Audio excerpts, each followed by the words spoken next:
আজি অসমৰ ইতিহাসৰ সংসদীয় ইতিহাসৰে এটা গুৰুত্বপূৰ্ণ দিন।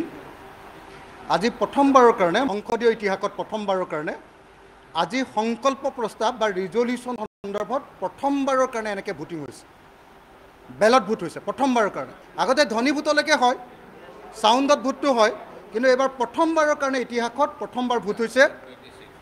আৰু বিষয়টো অত্যন্ত গুৰুত্বপূৰ্ণ যে অসমৰ সকলো পথাৰ 12 মাহে খেতি কৰাৰ ৰাজ্যৰূপে ব্যৱস্থা কৰিব লাগে। অসমৰ প্ৰতিডৰা পথাৰত পানী যোগান আৰু প্ৰত্যেকডৰা পথাৰত সকলো সময়তে খেতি কৰিব পৰাকৈ 12 মাহে খেতি কৰিব পৰা ৰাজ্যত পৰিণত কৰিব লাগে।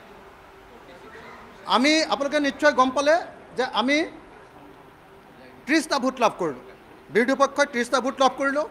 আৰু আজিৰ দিনটো ইতিহাসৰ অভিলেখ যে আজি প্ৰথমবাৰৰ কাৰণে আমি এটা ৰিজলিউশ্যন বা সংকল্প প্ৰস্তাৱত এনেকৈ এটা ভোটিং লাভ কৰিলোঁ।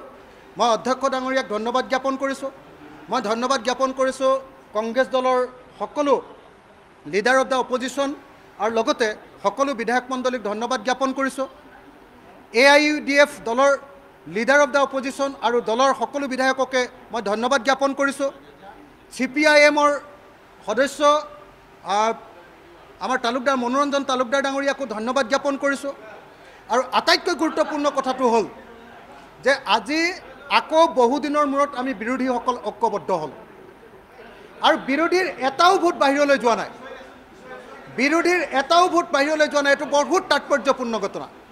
গতিকে আজিৰ দিনটোৰ পৰা বিৰোধী ৰাজনীতিত আকৌ এটা নতুন দিশ উন্মোচিত হ'ল যে বিৰোধীয়ে এই যে কম্প্ৰমাইজ কৰি থাকে, দুৰ্বল এইবিলাক যে কৈ আছিলে, এইটো যে নহয়।